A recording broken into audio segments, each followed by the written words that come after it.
ឲ្យតែពេលទៅស្រុកម្ដងហ្នឹងនឹកសំណោះតាកាលនៅពីតូចទេបងប្អូនទាំងអស់គ្នាព្រោះអីជាស្រុកកំណើតដែលយើងធ្លាប់រស់នៅអញ្ចឹងណាឲ្យតែមកមានអារម្មណ៍ថាស្រស់ស្រាយមែនទែនបងប្អូនដូចខ្ញុំអត់ពេលនៅ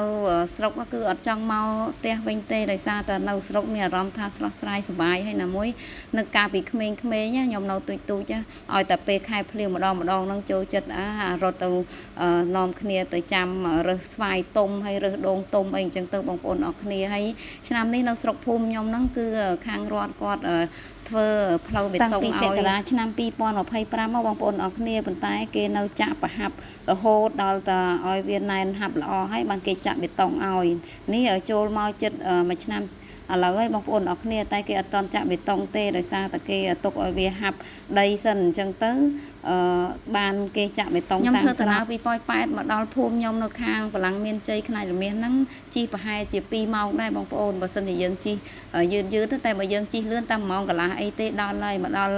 ផ្ទះភ្លាមមានអារម្មណ៍ថាស្រស់ស្រាយមែនទែននិយាយទៅនៅតាមភូមិខ្ញុំគឺមានដំណាំគ្រប់មុខញ៉ាំតែម្ដងហើយពេលមកដល់អញ្ចឹងបងប្អូនអើយក្លិនស្រូវក្លិនស្រែហ្នឹងគឺឈ្ងុយនិយាយទៅមានអារម្មណ៍ថាស្រស់ស្រាយហើយអត់ចង់ទៅផ្ទះវិញទេមកលេងម្ដងតែបើថាឲ្យនៅយូររាប់ខែគឺនៅអត់បានដែរបងប្អូនព្រោះអីយើងត្រូវទៅរកស៊ីវិញអញ្ចឹងណាយើងបានតែមកលេងមួយអាទិត្យអីបានតែបើថាឲ្យនៅយូរពេកក៏អត់សូវចេះនៅដែរបងប្អូនអរគ្នាហើយមកដល់ហ្នឹងគឺខ្ញុំអត់មានសវត្ថអីទេសវត្ថតែថតវីដេអូហើយថតទេសភាពតាមមុខផ្ទះនឹងឲ្យបងប្អូនអរគ្នាដោយសារតែឃើញវាស្រស់ស្រាយពេកតែមួយខែប្រាំងចេះផ្កាវាផ្កាច្រើនប៉ុន្តែវាអត់សូវមានស្លឹកឈើខៀវច្រើនទេបងប្អូនអរគ្នាដោយសារតែខែប្រាំងអញ្ចឹងវាអត់សូវមានទឹកភ្លៀងអញ្ចឹងហ៎បើថាខែវស្សាវិញបងប្អូនអើយនិយាយពីថាទេសភាពតាមជុំវិញផ្ទះតាខ្ញុំផ្ទះមីងខ្ញុំហ្នឹងគឺខៀវស្រស់ស្អាតតែម្ដងហើយថ្ងៃនេះគឺអត់ដែលបានមកពេលខែនេះទេតែដោយសារតែឆ្នាំនេះធ្វើឆេងមេងជូនតាហើយនឹងឧទ្ទិសកុសលជូនដល់ញាតិកាដែលបានចែកឋានទៅអញ្ចឹងក៏មកជួបជុំបងប្អូនច្រើនមែនទែនបងប្អូនពីខាងណាក៏មកអស់ដែរហើយតែពេលចូលឆ្នាំចាំយើងគិតទៀតហើយនេះគៀកដល់ចូលឆ្នាំដែរបងប្អូនព្រោះអីខ្ញុំទៅផ្ទះថ្ងៃហ្នឹងថ្ងៃទី5ហ៎ហើយខ្ញុំទៅមកមានពេលបញ្ចូលវីដេអូឲ្យបងប្អូនបានមើលហើយនេះនៅផ្ទះតាខ្ញុំបងប្អូនអរគ្នាហើយមីខ្ញុំគាត់កំពុងរៀបចំផ្លែឈើទុកសម្រាប់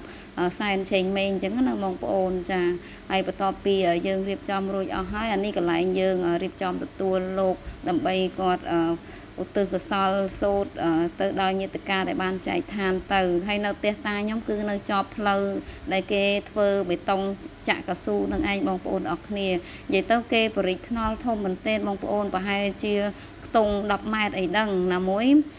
បរិចធំអញ្ចឹងបើសិនជាបានថ្នល់កស៊ូវិញដឹងស្អាតហើយបងប្អូនអរគ្នាលេងហុយលេងអីហើយណាមួយបើសិនជាយើងជីកនៅក្នុងខែប្រាំងនេះវាអត់មានជាប់ផុកអីទេប៉ុន្តែបើថាខែវស្សាគេអត់តន់ចាក់វាអាចនឹងជាប់ដែរតែយើងទ្រាំបន្តិចទៅទ្រាំតែបានបេតុងស្រួលអញ្ចឹងណាដោយសារតែការធ្វើផ្លូវមួយគឺមិនងាយទេតម្រាំតែធ្វើផ្លូវបានហ្នឹងគឺត្រូវចំណាយពេលដែរហើយនៅខាងចុងភៅគឺបងប្អូនជួយគ្នាម្ដាយមួយជើងអញ្ចឹងទៅធ្វើម្ហូបធ្វើអីសម្រាប់ទុកទទួលព្រះសង្ឃដែលគាត់បានមកសូត្រមន្តដើម្បីឧទ្ទិសកុសលជូនញាតិកាទាំង7សន្តានដែលបានចែកឋានទៅបងប្អូនអរគ្នាហើយនៅតាមស្រុកភូមិខ្ញុំឲ្យតែចិត្តដល់ខែចូលឆ្នាំអញ្ចឹង